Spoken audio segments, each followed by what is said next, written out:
What's up, Super Dad family? Check it out. We making waffles today. So of course we got us some of that all-purpose flour, some baking powder, some sugar, and some salt. All right, that's our dry ingredients, and then we got us an egg, some milk, and some butter.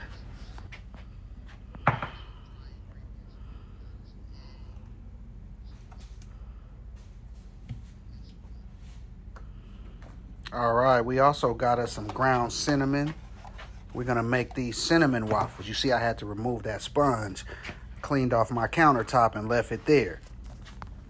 So we're gonna take that whisk and whisk those dry ingredients. All right, first we smoothed out that flour. We're gonna throw in the salt, the baking powder.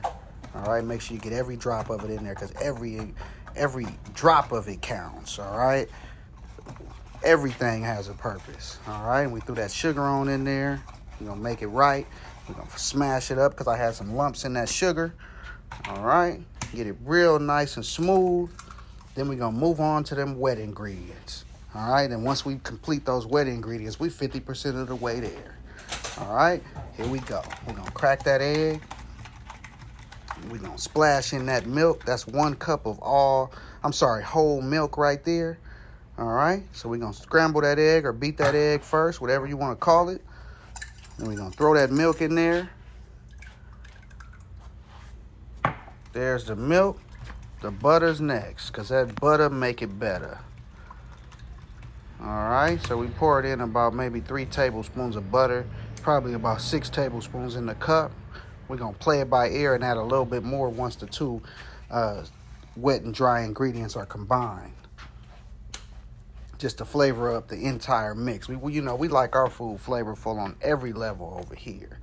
All right, now we're gonna add in that ground cinnamon. I'm gonna put in about 1.5 tablespoons of ground cinnamon.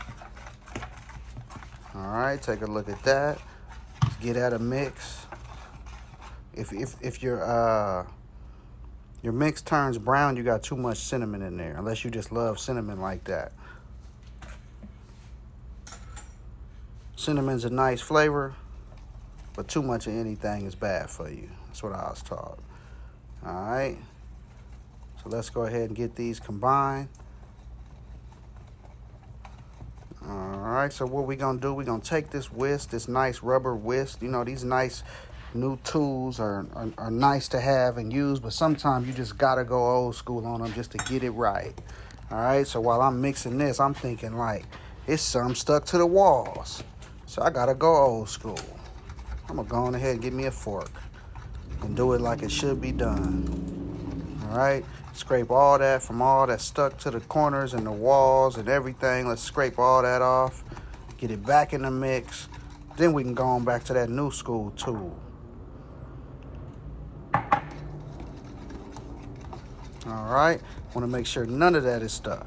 Got to get all that off and back in there because like I said in the beginning, all these ingredients are very, very necessary. All right, so you see I threw a little more butter in there, just as some insurance that the flavor is going to be there. All right, so back to that new school tool. Meanwhile, my waffle iron's heating up, getting nice and ready to prepare this waffle, or these waffles, I should say.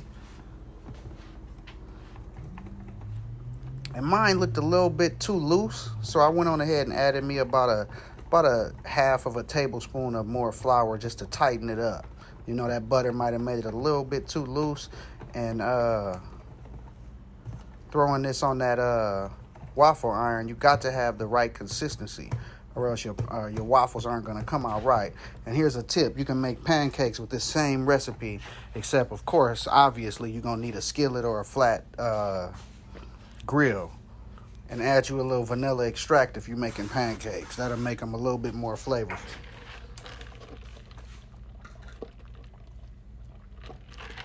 Next, you get you some spray that grill down so that bread don't stick, because remember, a waffle ain't nothing but some bread. All right, we don't want that to stick, because then you got a huge mess right there. You be hungry because you can't eat your food, and then your waffle's stuck. So you got a mess and you're hungry, and then it messes up when you pull it apart. All right, we don't want that. All right, so you pour your waffle on there, let it sit on there for about 30 seconds to 45 seconds before you lower that top down on that other side, because you want that waffle to get settled on that waffle iron before you go on ahead and smash it. All right, so give it about 30 seconds, 45, depending on where your preference is, and then lower it right on down. That waffle iron will let you know when it's ready, depending on what kind you got. All right, and of course, I'm going to wipe my countertop off, because cleanliness is next to godliness, so you know we doing that. Don't nobody want nothing out no dirty kitchen. I know I don't. All right, so we got him nice and looking good, and there we go. But guess what? I didn't press record before I took my other 2 waffles off. I'm thinking I'm recording, and I'm not. All right, so I'm going to go on ahead and take this one off and give y'all a whole nother one. All right, but when I take them off, I flip them over to make sure that both sides have an even consistency. All right, because you'd hate to have one soft side and one tough side. You want to have, depending on how you like your waffles. So we're going to let that sit here for 30 to 45 seconds and then pull him right on off.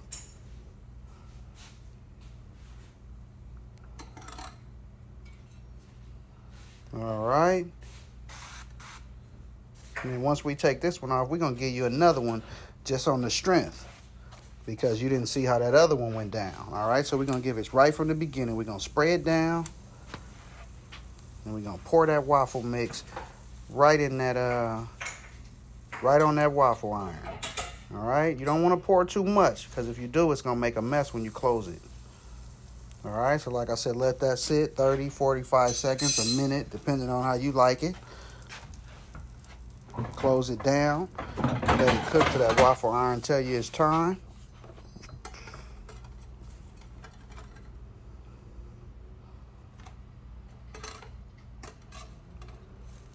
There it is. So what you're going to do is flip it over. Remember, we want to even that consistency. Flip it over. This one I cooked it on a number 4. Other ones I cooked on a number 3. Just to kind of show you, a well-done waffle. Not quite well done, but it's nice and not quite crispy, but it's nice and crisp. All right, the first 2 are soft. So after about 30, 45 seconds, go on ahead and pull them right on off. And you got you a homemade waffle right there. Right there. You ain't got to go to Roscoe's. You ain't got to go to IHOP.